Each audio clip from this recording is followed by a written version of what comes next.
Hi everyone, welcome to my channel. I'm Wyatt and today I'm going to tell you a little story because now I'm a storytime YouTuber. Okay, so about a month before graduation, I signed up for this website called Workaway, and it's a cool website from what I've heard. I haven't experienced greatness from it just because you're about to hear why, but it's basically this website where you can apply for cool opportunities and like jobs around the world. You can like work in a garden in Japan, you can be a nanny in Australia, I don't know, you can basically do anything you want. But anyways, I found this cool job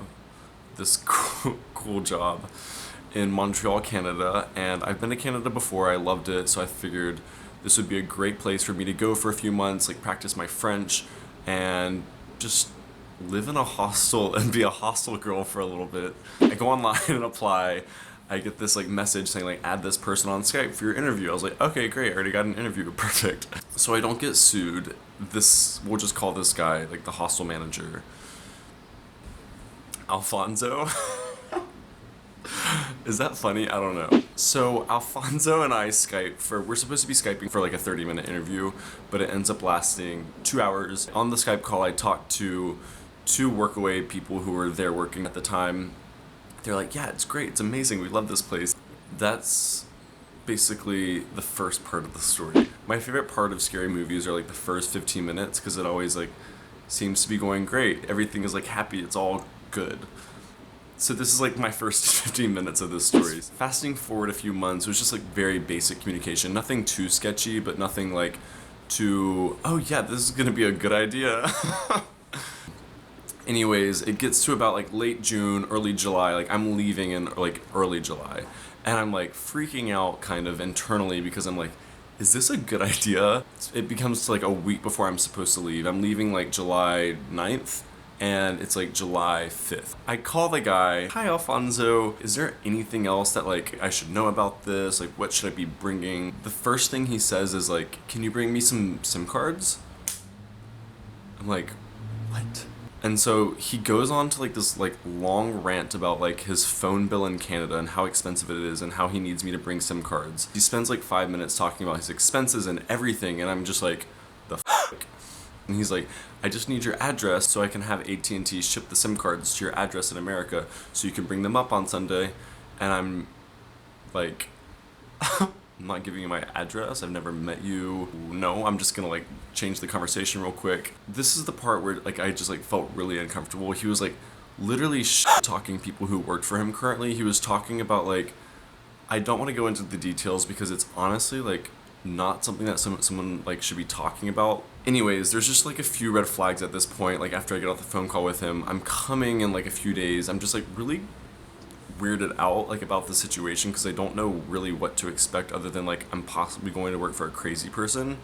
So I start getting these text messages from him. Before I get to these messages, I'm just going to tell you that on our like original Skype interview, he told me that he owns this car driving app like in Canada. It's similar to Uber but like nicer. He told me that he was an entrepreneur, so I thought he was like a really cool person to work for. That's what he's referencing in this first text message I get. He was telling me about like bringing like black pants and like a white shirt because he sometimes has business functions, which I think is for his like car driving app. I'm not totally sure, but I was like, yeah, I can totally bring them, whatever.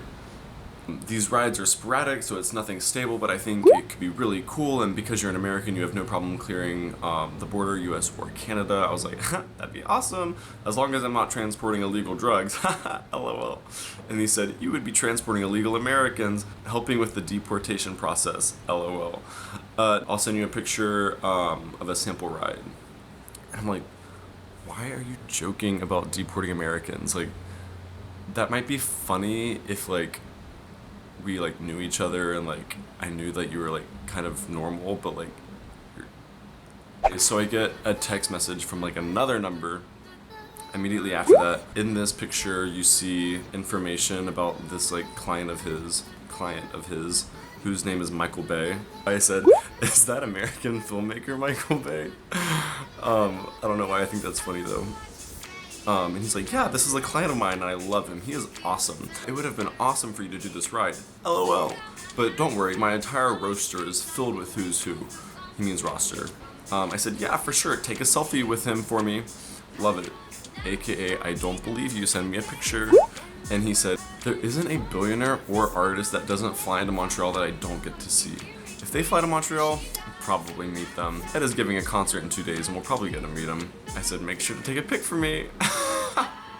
And he said, no pictures, it's not cool. LOL. It's cooler to know it happens and I meet them, but never any pictures. That makes them cool to me. LOL. And that's cool. LOL. What? If I was working with celebrities, I would obviously like take a picture with them. What kind of person's not gonna take a picture? At this point, I'm like super confused as to like how I got myself into the situation. Like how I went from like graduating college to like being a driver that transports famous people across the border. Like I don't even know if like this like driver app exists. I honestly don't. Like it might, it totally might, but like I also feel like it could have just been like an appealing thing to get me to come to Montreal and like maybe get kidnapped or something. I'm not sure, but so anyways, as I was saying, this is when the story gets even better because unlike before, like in April when I kind of agreed to do this thing, I didn't do any research about the hostel or about the guy that I'd be working for. And that was a huge mistake. This night, Wednesday night, before I'm leaving on Sunday to go to Montreal, I'm like, you know what would be a good idea? I kind of want to like research this hostel. So I do. So on Facebook, the first review you see, it starts out like this. Unsafe place for travelers. The manager owner is around constantly harassing customers and workers while high on drugs and or pills. The website pictures and photos are a complete lie. Things such as pool, gym, and bikes are totally a lie. The breakfast lunch times as well. This person is very creepy, saying nonsense about that he is rich, famous, entrepreneur. It's clearly he is mentally ill. Be careful. So the next one that I'm going to read to you today is about, it's like the story of this girl who stayed at this hostel, and she starts it out by saying, you don't even deserve a 1, but more like a negative 10,000. About 10 to 15 people were already waiting for their rooms. I waited for 3 hours until they told me that the hostel was packed, even though I made a reservation for a single room. So they took me and 4 other people to a 4-star hotel, they said. Yeah, well I ended up at a f***ing campus with nothing around but universities. It looked like a f***ing jail. Creepy hallway, noisy, warm as hell, trash everywhere. The room looked like a cell. The bed was crap. Plugs were almost broken. Seriously, what the f*** was that? Is this what I paid $250 for? I have never experienced something like that in my entire life. And then she ends up posting pictures of like what the 4-star hotel looked like. And these are the pictures. Yeah, scam. I don't have the screenshots of like the comment thread anymore because I blocked the hostel owner's 2 different Facebook accounts. So on one of his Facebook accounts, he rates the hostel on Facebook and gives it 5 stars. And then on like another Facebook account of his, he is replying to this girl's review saying stuff like, go back to your planet, thanks. And then the next comment's like, oh wait, I didn't mean to type that. I was just talking to Siri and it accidentally sent. Oh well.